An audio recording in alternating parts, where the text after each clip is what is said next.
Good evening, everybody. We're going to start a presentation. The entire presentation is expected to last about 40 to 45 minutes, and we're going to begin with an opening prayer from Regis Pecos. Good evening to all of our wonderful, honorable, and distinguished guests present here. I want to ask Governor Vigil of the Pueblo of Tesuque to join me here. If you all would stand with us. I'm going to do something that is unusual in one honoring this sacred space of the Pueblo people in both English and in my Keres language, so that we can all appreciate this incredibly profound celebration on the 20th anniversary of the Center for Law on Poverty.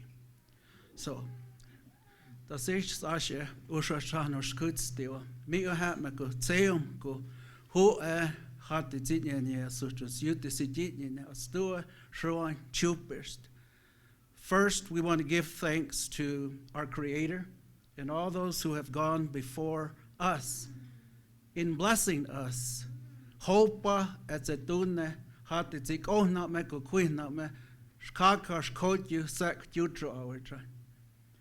To be blessed for all the prayers answered, that all of us from our communities, from all walks of life, to come together in this special place.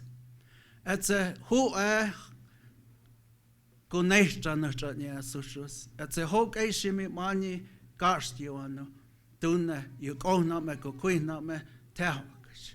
To give thanks for this gathering, to express our appreciation for the gift of sharing in the work. Han cartridge in your time, hat to see you our try.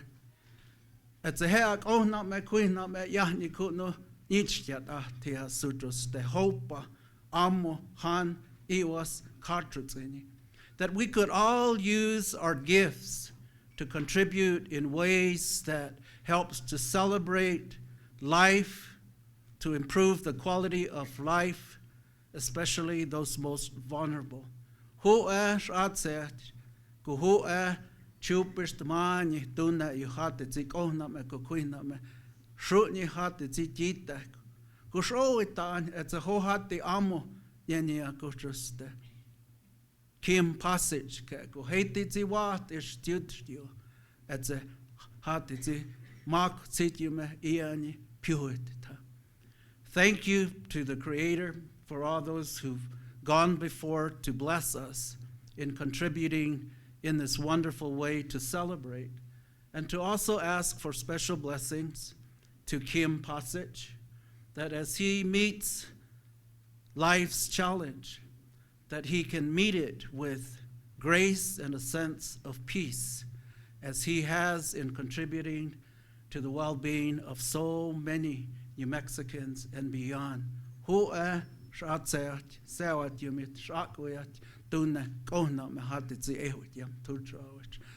Thank you to be blessed with the presence of this family and this community. May you carry the blessings in thanks for your contribution to this spirit of your presence in this wonderful celebration.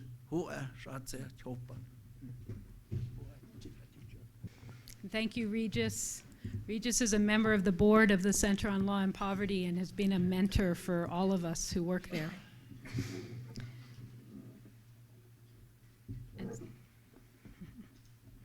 Good evening, everyone. Thank you for joining us for this celebration of the Center on Law and Poverty's 20th anniversary. My name is Gail Evans, and I'm the legal director at the Center on Law and Poverty.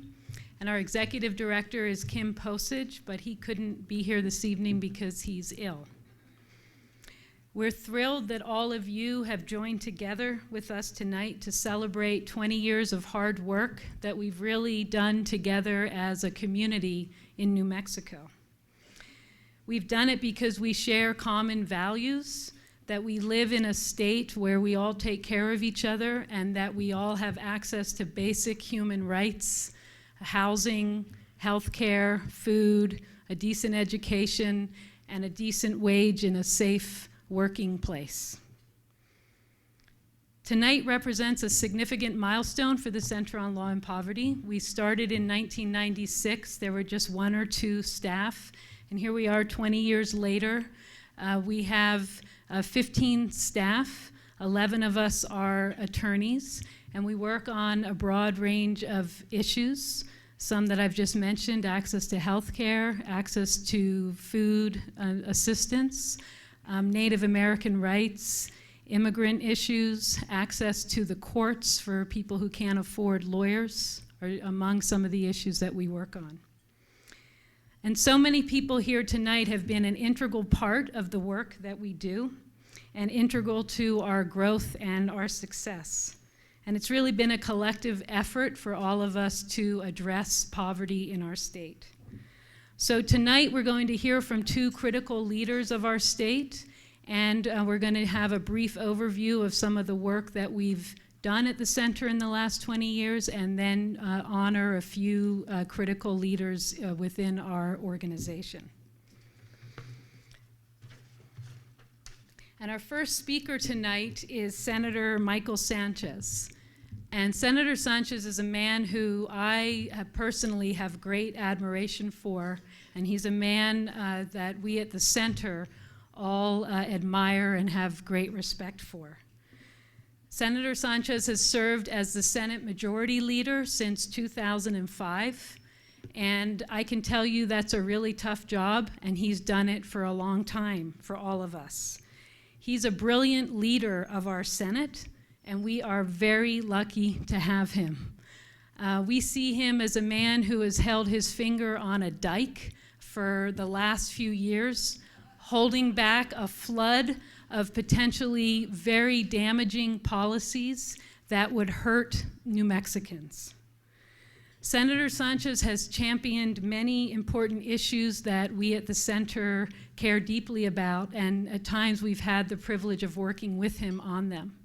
Senator Sanchez carried a bill with then Speaker of the House Kenny Martinez to set up the Civil Legal Services Commission in our state and to ensure that there is state funding to go towards supporting civil legal aid in New Mexico.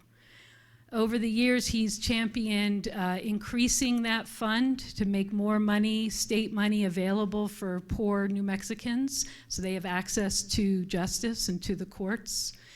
And Senator Sanchez, again with Kenny Martinez, carried a bill to pass the Loan Repayment Assistance Act, which allows for public interest lawyers, meaning civil legal services lawyers, public defenders, and new district attorneys to get help paying back their law school loans so that they can do work that's in the public interest. So I'd ask you all to join me in welcoming Senator Sanchez.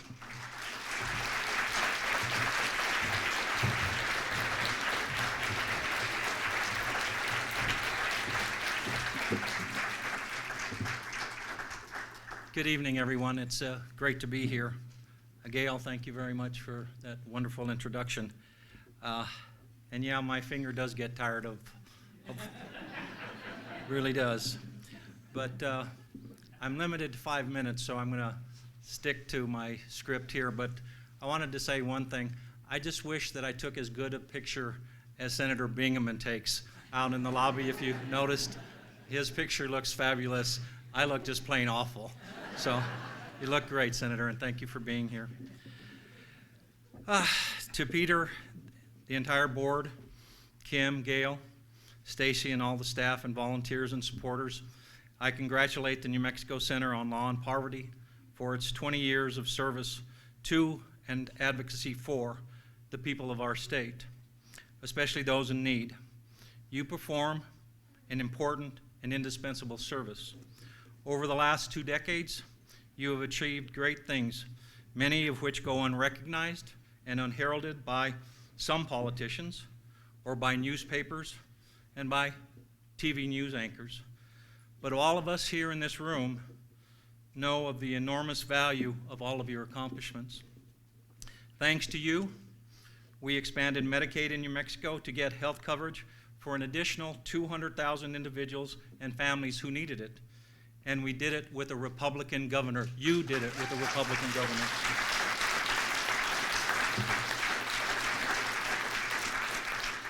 Thanks to you, farm workers can no longer be denied workers' compensation. Those who do the backbreaking work,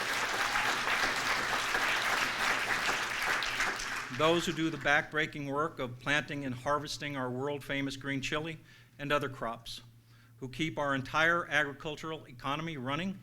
This has been a year-long battle for justice for these lowest paid workers, and now we'll see what our Supreme Court rules. But I am truly optimistic that our Supreme Court will do the right thing.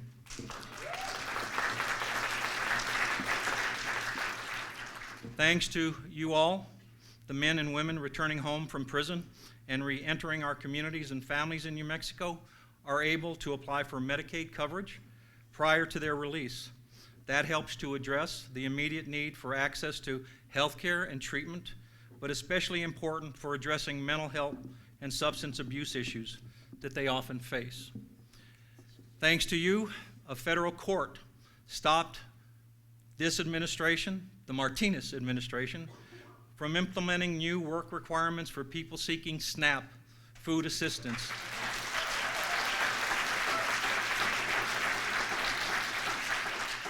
This administration can no longer cut people off from receiving those benefits because they haven't complied with this work requirement. And let me tell you, that's one of the most significant things that I think that has ever happened in the state of New Mexico. Thank you once again for all of that. Thank each and every one of you. Over the years, I have worked with the Center on Law and Poverty during my years in the legislature, and I'm proud of many of the accomplishments because we believe in equal access to justice. Together, we passed legislation that established an annual appropriation from the state for civil legal services for those who cannot always afford to pay for them. And since then, we have protected and increased that important funding. Between 2007 and this year, more than $16 million has been provided to support civil legal services through New Mexico Legal Aid and others who are often the legal emergency room for the poor in our state. I also need to tell you that two of the individuals who were working with us on your behalf were Peter Mowry and Tom Horan, who really worked very hard to get us to get that accomplished, and they deserve a big round of applause for what they've done.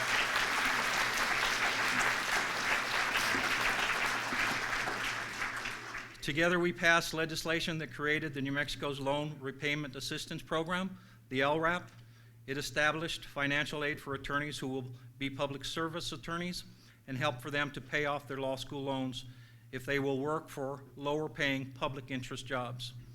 So we have much history and much to be proud of together. I agree with President Obama when he said recently that the best anti-poverty program is a good job. The Center for Law and Poverty understands that as well. That is why I was proud to have you stand with the Democrats in the Senate during the most recent legislative session.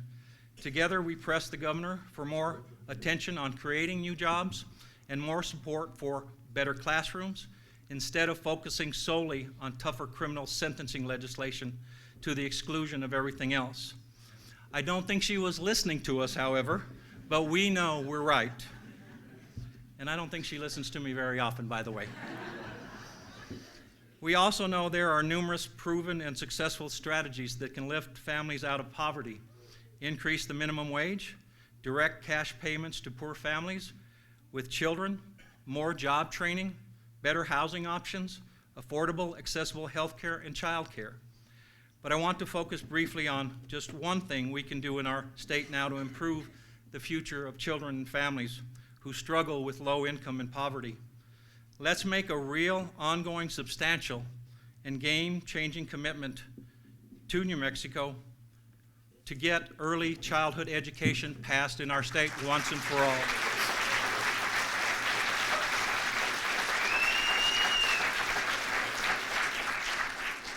You, along with others, have been in the forefront pressing for that, to get money from our permanent fund to help those families that need it the most.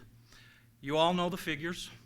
1 out of 3 children in our state is living in poverty, the highest level of children living in poverty in the nation. Their overall economic well-being is ranked 48th or 49th worst. I believe that until we address child poverty and make it our top priority, nothing else we do is really going to make a difference in the long term. In this past session, we tried and we pushed Senate Joint Resolution 2 to boost spending on early childhood education by $127 million. The new investment in early education would be drawn from the state's land grant permanent fund.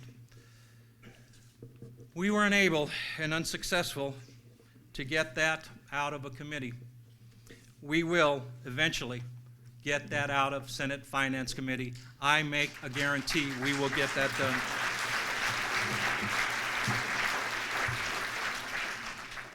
I firmly believe that if we get that before the people of the state of New Mexico through a constitutional amendment, the people of New Mexico will vote overwhelmingly in favor to use that money and that fund to help the most vulnerable of our citizens, the children of our state.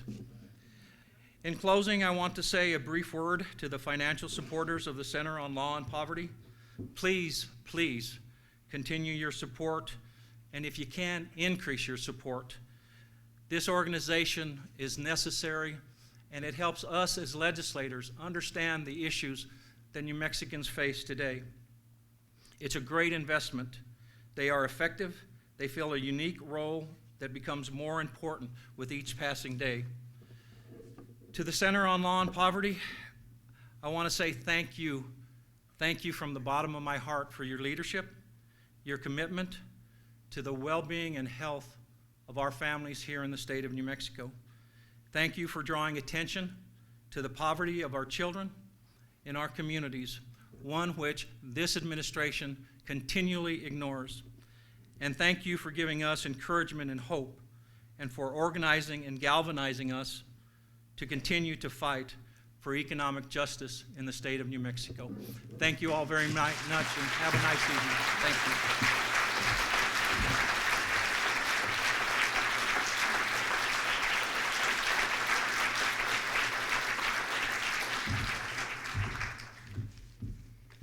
Thank you again, Michael. I appreciate that. So our next speaker is former U.S. Senator Jeff Bingaman, another leader that many of you in this room, as well as we at the Center on Law and Poverty, have great respect and admiration for.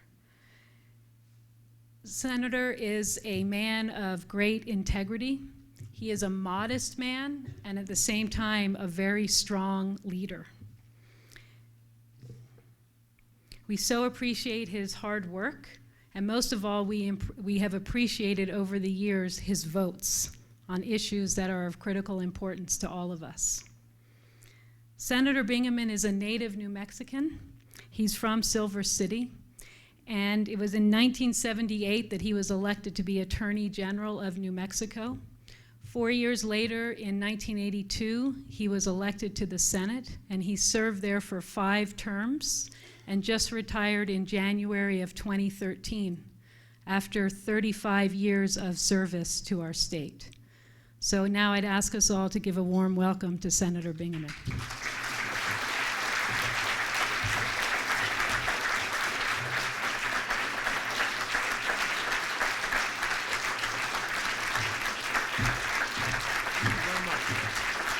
Thank you.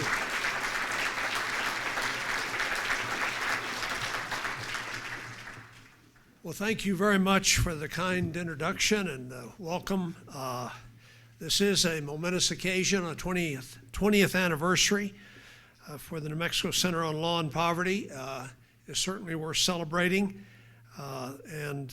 Michael did a very good job of detailing some of the good work that the center has done in recent years, which I know all of us are grateful for. I also think it's appropriate that as we recognize all that the center has done, that we recognize the pivotal role that Michael Sanchez is playing in our state at this time in our state's history, and let's give him another big round of applause for the great role.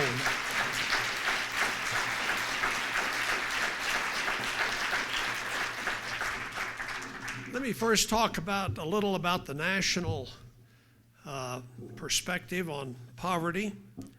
One of the unfortunate habits that we have in Washington, which you're all aware of, is that it doesn't seem that we can take on any issue without also declaring war on it. That's sort of the political dialogue of the time. We have a war on drugs. We have a war on terror. The Republicans accuse the president of having a war on coal. The Democrats accuse the Republicans of waging a war on women. So it's perhaps an overused phrase. But I do think there have been cases where this declaration of war on a particular issue was a serious effort and was sincerely intended to accomplish a result. And the case that comes to mind, for me at least, is President Johnson's declaration in 1964 of the war on poverty in the State of the Union speech that year. He said at the time, "For the first time in our history, it is possible to conquer poverty." I think he was right that it was possible, and it is still possible. But now, I think 52 years after that speech, we can all see how short we have fallen in achieving that goal throughout the nation. In New Mexico, Michael referred to this, and we're all painfully aware of it, that we have the highest child poverty rate in the country, with nearly a third of the young people growing up in this state living in poverty. And that's what makes the work of this organization, this New Mexico Center on Law and Poverty, so important. In trying to think of what to say today, or this evening, I remembered back that when I first ran for office, I did run for office as Attorney General in '78, before some of you were born. We had a slogan then, which I'm sure people have used something very similar since, but it was Jeff Bingaman for Attorney General, the people need a lawyer too. Well, it's clear to me that today the families and children living in poverty in the state need a lawyer too, and this Center for Law and Poverty is that lawyer. So there are many areas of good work and help that the center has worked on. Let me just mention three obvious ones and important ones that are central to well-being of everyone in our state. First, health care. Second, food assistance. And third, education. In the area of health care, there has been a dramatic improvement, and Michael referred to this, dramatic improvement in the last 5 years in access to health care by low-income people here in New Mexico. Nearly 300,000 New Mexicans who did not have health care coverage 5 years ago today do have health care coverage, and that is a substantial accomplishment, and the center deserves substantial credit for pushing that and seeing to it that the state did expand Medicaid. In food assistance, again, Michael referred to the yeoman's work that the center has done in preventing the cutback in food assistance to many low-income New Mexicans that the administration was proposing. In education, of course, we have a very major challenge in the effort to improve both the quality of education for all students, but to also provide adequate funding so that we can expand education services to preschool. That is a front burner issue in our state, and it's very much an issue that the Center on Law and Poverty is working on. So in each of these areas, the center has made and continues to make substantial contributions. Lyndon Johnson's 1964 goal of conquering poverty has not been achieved, and certainly not in our state. But I again congratulate all of those involved in the center and who have supported the center for the work that has gone on to try to achieve that goal in the last 2 decades. I hope there'll be gatherings like this 10 years from now and 20 years from now, and I hope that by that time we have significant additional progress to report. Thank you very much.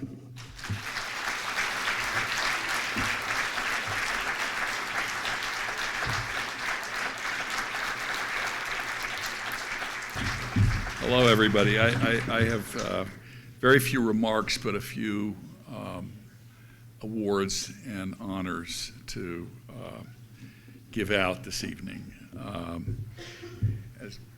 As Gail said, I'm on the board of the Center on Law and Poverty, and it's my pleasure to be here tonight to recognize some of the individuals who played truly indispensable roles in the establishment and success of this organization, which you've been hearing about from 2 senators, one from New Mexico, and one from our federal government, who both, I think, spoke from the heart about what this center has accomplished from their vantage point over the years. Let me say first that I know that there are so very many people who in this room, and some who are not in this room, who deserve to be recognized. I wish we had enough time to recognize them all, but we don't. Many of you many of you in this room will recall what happened in the mid-1990s when the Center on Law and Poverty was formed, and the reason it came to be was the restrictions that were imposed on legal aid organizations receiving federal funds who were forbidden from participating in class actions and advocacy on the part of the poor as a whole, rather than on behalf of individual poor people who needed individual help. As in many other states, in New Mexico, many of the leading lawyers and politicians, progressive politicians and leading lawyers in the state, searched for a way to replace what had been, before that time, a very active and aggressive legal aid society here that really accomplished a lot. Here in New Mexico, there was a decision to transform the existing New Mexico Legal Services Support Project into a new and independent organization called the New Mexico Center on Law and Poverty. Both New Mexico Legal Aid and the DNA People's Legal Services generously agreed to forego some of their funding to establish the Center on Law and Poverty, which continues, as you've heard, to this day. Bob Erickson, a lifetime legal services attorney, became the first executive director in January 1996. Under his direction, the Center on Law and Poverty opened for business. Those of you who remember Bob know him as a meticulous, skilled, and compassionate attorney. His legal skills and leadership influenced the Center on Law and Poverty's culture of excellent work, integrity, and service to low-income New Mexicans. And these are the values that continue to make the center what it is today. His first thought always was for the poor and for the clients that the center represented. The center's first major effort was to join, I'm very, very proud to say, with my law partner, Joe Goldberg, in a successful challenge to then Governor Johnson's illegal attempt to unilaterally impose changes to the welfare rules, thereby kicking many, many poor families off assistance through the imposition of work rules that were significantly in excess of those required by the federal government.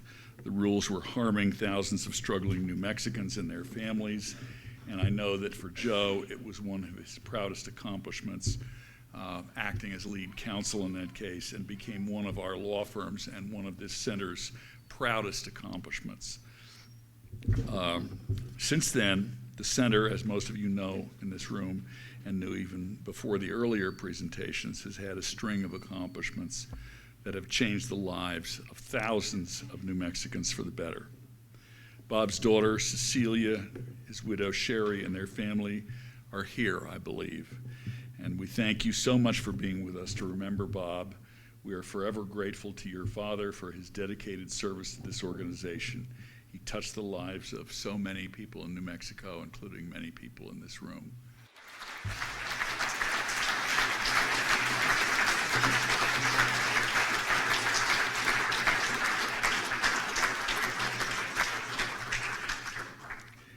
Next, we want to honor our extraordinary founding board members for their service to the organization. All of these individuals, respected, successful attorneys and advocates, were instrumental in helping to establish the fund, to establish and fund the center and to make it successful in becoming the force that it has become. We're so pleased that so many of these folks or their families could be with us tonight to say, and as we say thank you to them, thank you for your vision, your service, and your commitment to justice. The founding board members of the New Mexico Center on Law and Poverty were Ruth Kovnat, who's here, sitting right in front of me. Let's hear it for Ruth. Ruth has long been a beloved professor at UNM Law School. If you practice law in New Mexico, as many of us in this room have, there's a very good chance you either learned from Ruth or learned from someone who learned from her. So thank you, Ruth, and we all have learned from you over the years.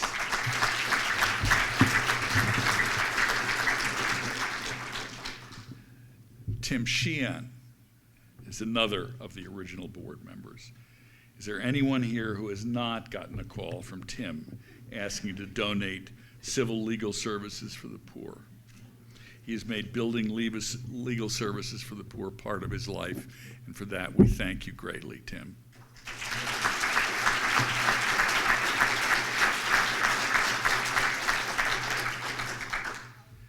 Bill Strauss. Bill helped build legal aid in southern New Mexico, Community Action Agency of Southern New Mexico, and the statewide Consolidated New Mexico Legal Aid. Where's Bill? Bill, thank you.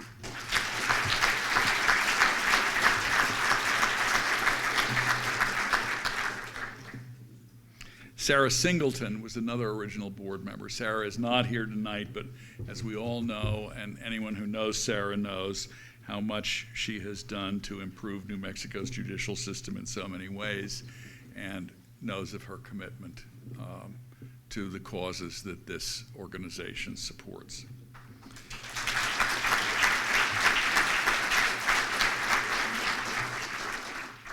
Then there's the late Virginia Sears. Virginia Sears was a wonderful senior advocate and activist, and is represented tonight by her son, Dr. David Sears. Is he here? Thank you, David. And finally, there's the late John Robb, the first president of the Center's board of directors. John, too, was a leader dedicated to improving the world around him, and he expressed this through a powerful commitment to civil legal aid for the poor. John is represented tonight by his daughter, Ellen. And is Ellen here? There you are. Thank you, Ellen. Hello, Kim. This is John Robb calling. The center honored me by being the first president or whatever it was and getting started. And the years with Law and Poverty were some of the most exciting and productive of any I've had in legal aid, which has been a heavy part of my life. Congratulations on your work. New Mexico has never been the same since the center was established in taking up the cause of the poor. God bless you, Kim. I'm going to take another few minutes to recognize 6 staff members who have been particularly important to the New Mexico Center on Law and Poverty over the past 20 years. Our honorees tonight are starting with Nancy Koenigsberg. Nancy led us as legal director and acting executive director for 5 years following Bob Erickson's passing. Nancy made sure the center maintained its commitment to excellent work and service. Thank you, Nancy. Nancy, here.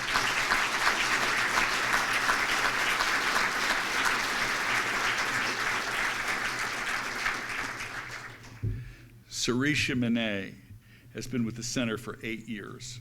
She is a powerful advocate, smart, and relentless. She has been a leader in healthcare advocacy and critical to the center's success in policy work in the legislature and the executive branch. Where's Sarisha?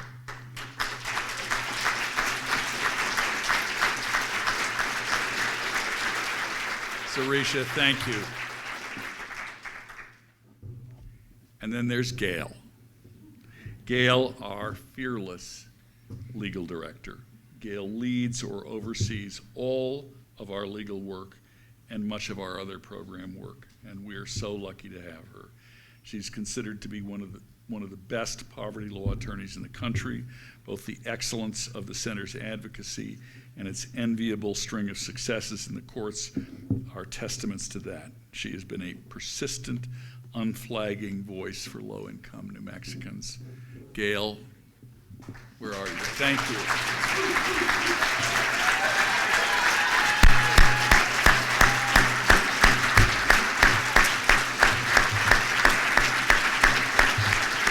Don't mess with Gail.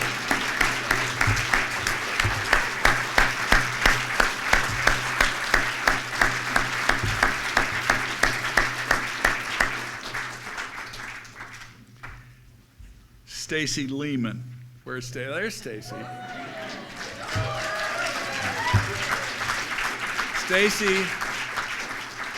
Stacy is the one who rings the bell for us. Stacy's fundraising efforts have allowed the center to add staff, diversify our campaigns, and make a broader impact.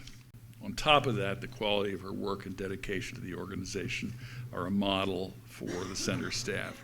They truly are, and we see that every time we have a board of directors meeting and every time we read through the financial reports and learn and see her work and see what she has accomplished. She is a quiet cornerstone of the center's excellence and all that it has accomplished. Thank you.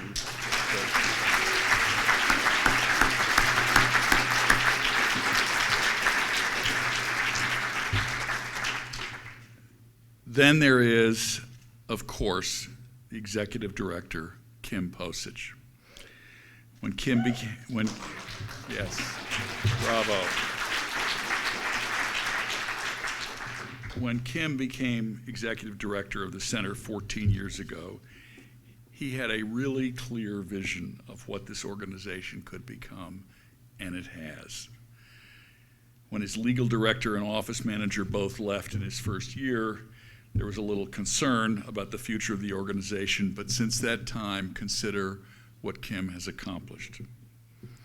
Kim has taken the center's budget from $250,000 to $1.5 million in that period of time, and from a staff of 3 to a staff of 15, including 11 attorneys, and a string of remarkable achievements, many of which you've heard about tonight. He is,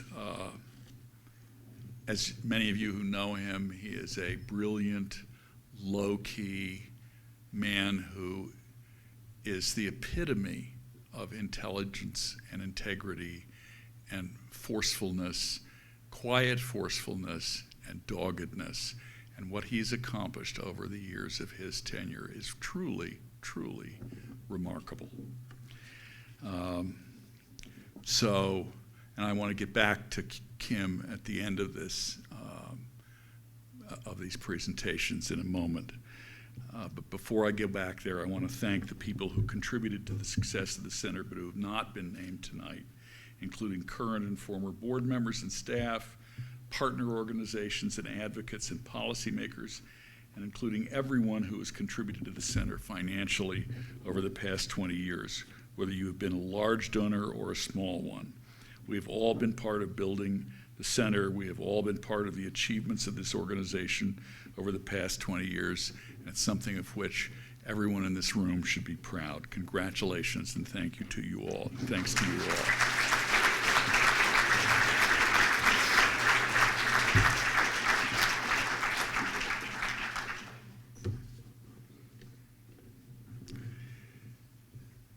Now I want to return for a moment to Kim Posich because You know he is our longtime and well-loved director.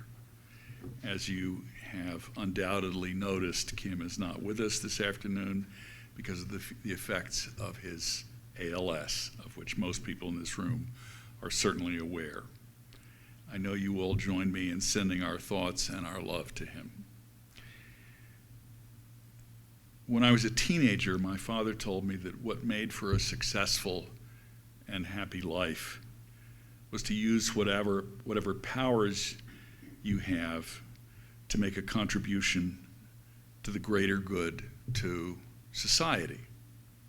And that would give you happiness and contentment in your life.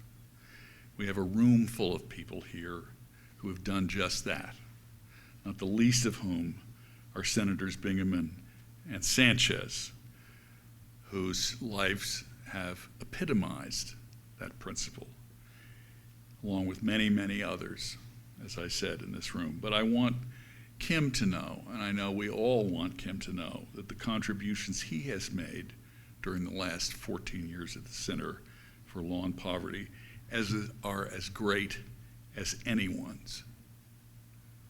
His extraordinary intelligence, wisdom, and thoughtfulness, plus his leadership and focus in fighting for the rights of people who have little ability to do it on their own, and in winning those battles, is a truly shining example for everyone here. Kim's and Gail's and the rest of the Center's staff's accomplishments have greatly benefited everyone in New Mexico, including everyone in this room. So thanks to them very, very much.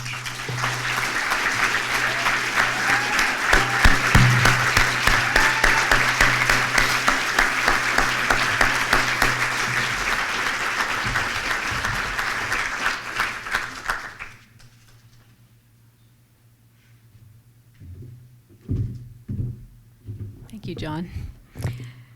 So I am going to do 20 years of the Center on Law and Poverty in about 5 minutes. And I just want to start by talking about our vision. And in New Mexico, I think all of us live with this great advantage of having a broad horizon and a big view. And where I work and where we work, we actually have a vision of New Mexico without poverty.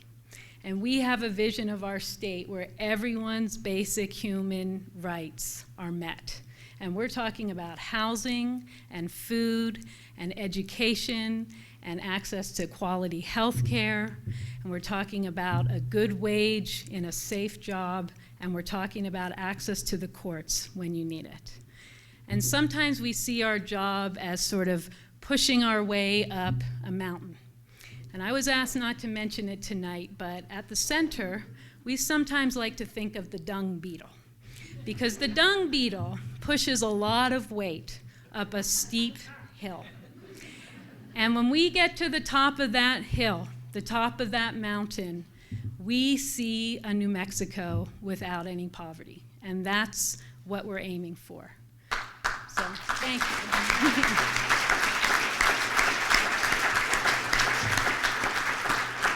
We have done all of our work always with other people. I can't think of a single project we've ever done on our own. We've done it with legislative leaders. We've done it with other community organizations, other leaders and community members.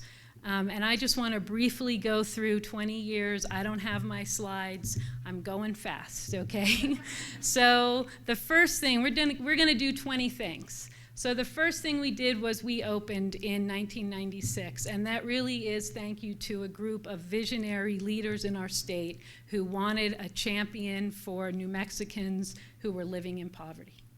The next thing we did that we're very proud of was with Joe Goldberg and with Michael Browdy, we won a big case called Taylor v. Johnson, where we stopped a terrible welfare policy that, as people have mentioned, would have kicked a lot of our neediest, I think it was 70,000 people off of welfare assistance. The court ruled unanimously from the bench in our favor, and the courtroom exploded in applause and cheers, and Bob didn't stay to talk to reporters. He walked outside, and I followed him to be with the constituents that this case was about.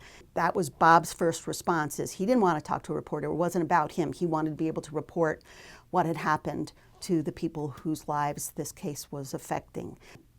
You know, that was always his first priority. The third thing we did was we set up a welfare system that we wrote the statute and we wrote the regulations that set up a public assistance program in our state that was about as good as we could make it under the Congress at the time. And I think we should give a big thank you again to Nancy Keenansburg and Ruth Hoffman for that work.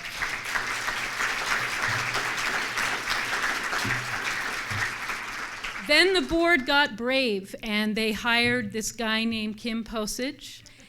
He was not a known entity at the time. He was this guy from back east. He wasn't and he's not a lawyer, thank God. And it was sort of taking a risk.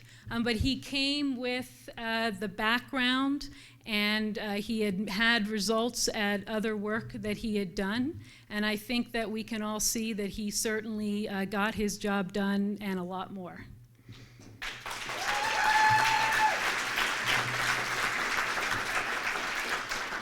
With Maureen Sanders, and I know Maureen's here somewhere, at least hi Maureen.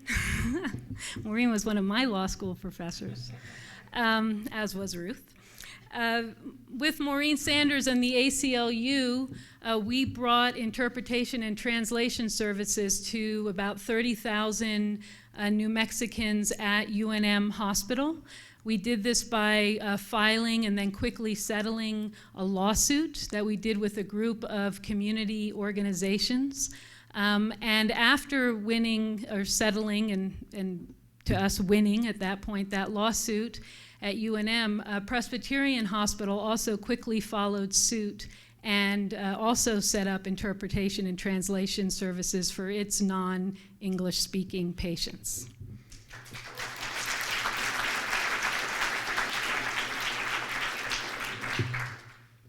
We worked with a broad coalition of legal service providers, including Bill Strauss, and I know Ed Marks and many others are in the room tonight, to lead lobbying efforts that have brought about over $16 million of state money to support civil legal services in our state. We learned that about 18,000 people a year were being turned away by our legal aid providers, and that we needed about $8 million in order to help these people have access to our court system. So we needed somebody who would speak for the poor.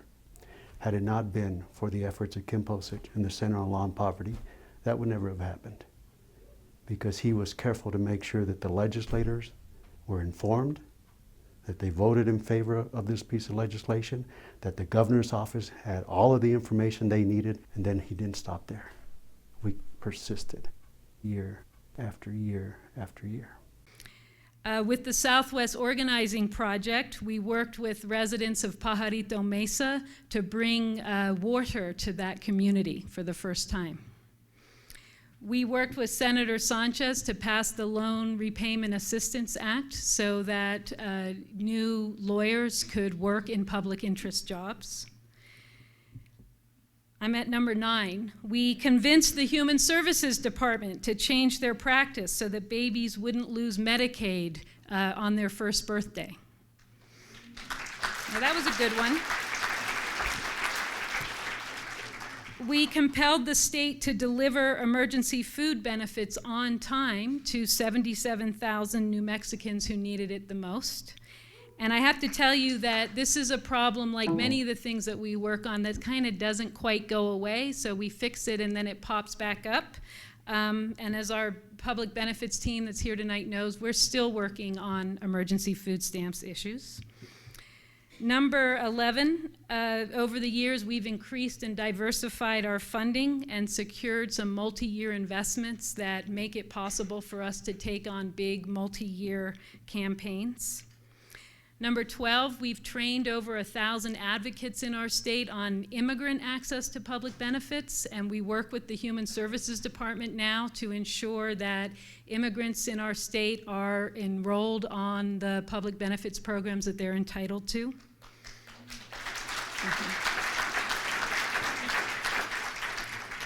13, we won court decisions striking down the exclusion of agricultural laborers from workers' compensation, and the court found this to be unconstitutional discrimination. That was a good one.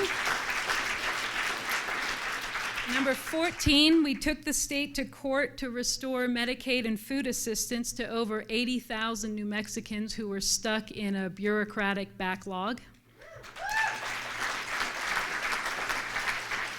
15, we stood with New Mexico's tribes and pueblos to win a key Medicaid policy decision so that Native Americans could maintain control over their health care, something that they have a right to do.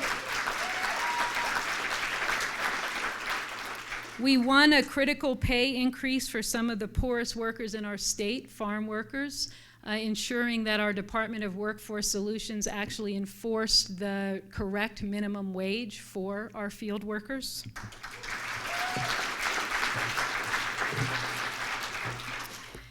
And we led a collaborative campaign to persuade the governor to expand Medicaid to over 220,000 low-income adults.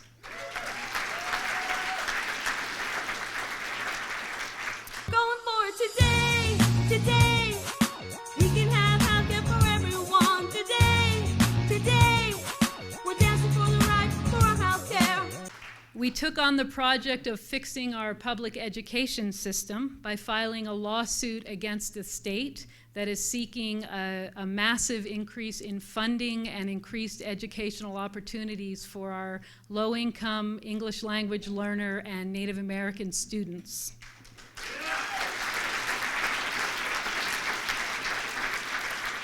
We protected access to food assistance for tens of thousands of low-income New Mexicans by blocking a bungled bureaucratic requirement that the state was trying to impose. And number 20, we passed a bill to ensure that incarcerated New Mexicans have access to Medicaid services upon their release. And we hope that in 20 years, when we're having this event again, that tonight will be number one on the list of one of our things that we're very proud of that we did, which is to bring this great group of people together. So thank you for being here.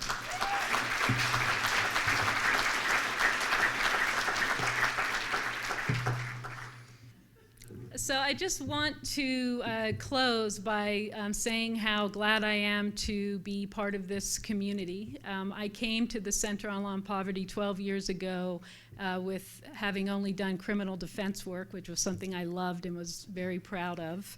But I came to the center looking for a role that could have some more positive and systemic and long-lasting results, and I feel very lucky that I found the Center on Law and Poverty. And I want to just tell you briefly about a man named Joe, who was a great inspiration for me. Joe was a dairy worker in a town near Los Lunas, New Mexico. And he grew up in New Mexico, married his high school sweetheart, and worked at a dairy as a milker. And one day he was attacked by a bull. It was just an accident. Bulls actually do roam around on dairies for particular reasons, which I'm not going to get into right now. But he was attacked by a bull, and he was severely injured and actually left permanently disabled. And because Joe was a dairy worker, he wasn't entitled to something that I suspect everybody in this room who has a job has, which is called workers' compensation.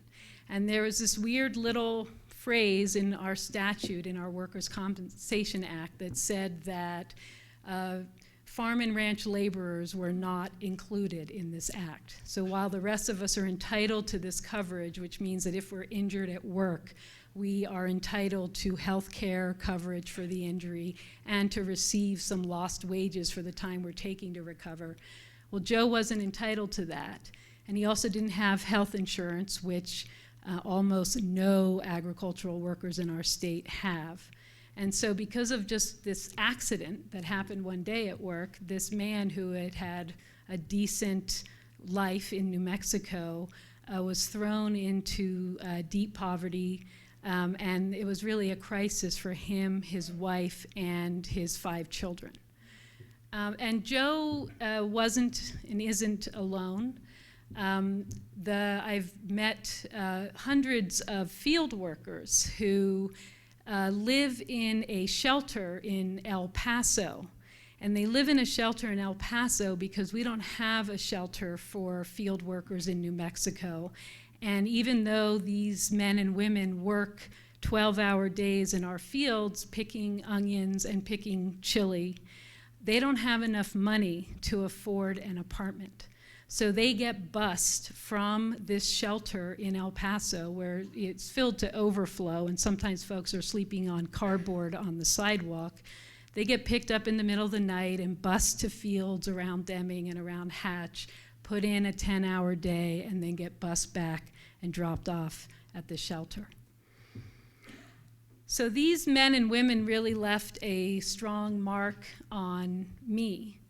And they really have been an inspiration for me, and I think many of us at the center, that men and women who are working hard in our state should have their basic needs met. And this is the work that we do at the Center on Law and Poverty, not just for field workers, but for all New Mexicans who don't have things like access to health care and food and housing and decent pay. And so it's because of men and women that I've just mentioned, it's because of them that I'm going to say that I'm not embarrassed to ask you all to make an additional contribution to the Center on Law and Poverty. And I know that all of you just being here tonight have already made a contribution, and all of you, many of you, have made many contributions to us over the years. But at this time, I am going to ask all of you to dig a little deeper. And I'm going to ask all of you, if you've got some money in your pocket, to reach in. I'm looking at my children. Do you have any money in your pockets? Because if you do, I want you to throw it in the pot. Because with additional money, we can do additional work, and we can do the work together. And we all know that we have so much work to do. So on your chairs, I believe you've all found an envelope. We're going to take a few minutes and ask you to look at those, to fill them out. You can make a pledge. You can give us cash, credit card. You can write a check. There are folks here with credit card swipers if you want to do that. But I really am just going to pause for a minute and ask all of you to please make an additional contribution to the center so that we can continue our work together to address poverty in our state. Thank you. Oh, I forgot to tell you, you can write us a note. And yeah, that's something important that we would actually like to hear from all of you in the room. If there's something that you'd like to tell us, we will review those notes for sure.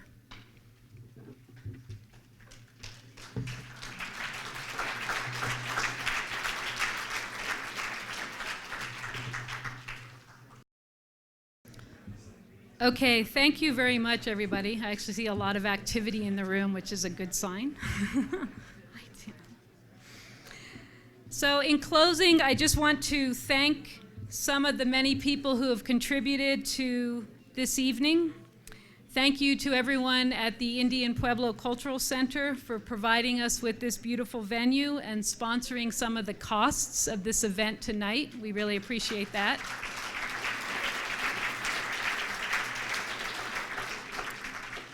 Thank you to Dan Dowling, who provided music at the reception earlier this evening. Thank you to all of those of you who were on our host committee who really helped us get the word out about this event and helped get so many people here tonight. And we want to, thank you. We want to extend a special thank you to the people who sponsored this event, and especially to our Defender Circle sponsor, Friedman, Boyd, Hollander, Goldberg, Urias, and Ward. Thank you very much. And finally, a special thank you to our Champion Circle sponsor, IDEUM. IDEUM, in addition to providing significant financial support, also provided significant technical and communication support to get us ready for this evening. And finally, thank you to all of you for being here this evening. And I just want to invite you out into the courtyard.